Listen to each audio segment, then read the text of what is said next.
ሰበር መረጃ የትራምፕ አስተዳደር ኤርትራ፣ ሶማሊያና ሱዳንን ጨምሮ የ19 ሀገራት ዜጎችን የመኖሪያና የሥራ ፍቃድ ሊመረምር መሆኑ ተሰማ።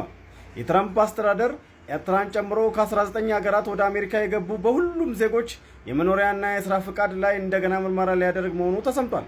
የዩናይትድ ስቴትስ የዜግነትና የኢሚግሬሽን አገልግሎት ኃላፊ የሆኑት ጆሴፍ ኤድሎ እንዳሉት ፕሬዝዳንት ትራምፕ አሳሳቢ ከሆኑ ሀገራት የመጡ ስደተኞች በሙሉ የእያንዳንዳቸው የመኖሪያና የሥራ ፍቃድ በጥብቅ እንደገና እንዲመረመር መመሪያ ሰጥተዋል ብለዋል።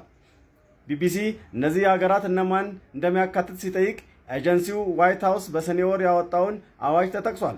እነዚህም ሀገራት ኤርትራ፣ ሶማሊያ፣ ሱዳን፣ ሊቢያ እና ዲሞክራቲክ ኮንጎን ጨምሮ አፍጋኒስታን፣ የመን፣ ኩባ፣ ሃይቲ፣ ኢራን እና ቬንዙዌላን የሚያካትት ነው ተብሏል። ኢትዮጵያ በዚህ ዝርዝር ውስጥ ያልተካተተች መሆኑ መልካም ዜና ነው ተብሏል።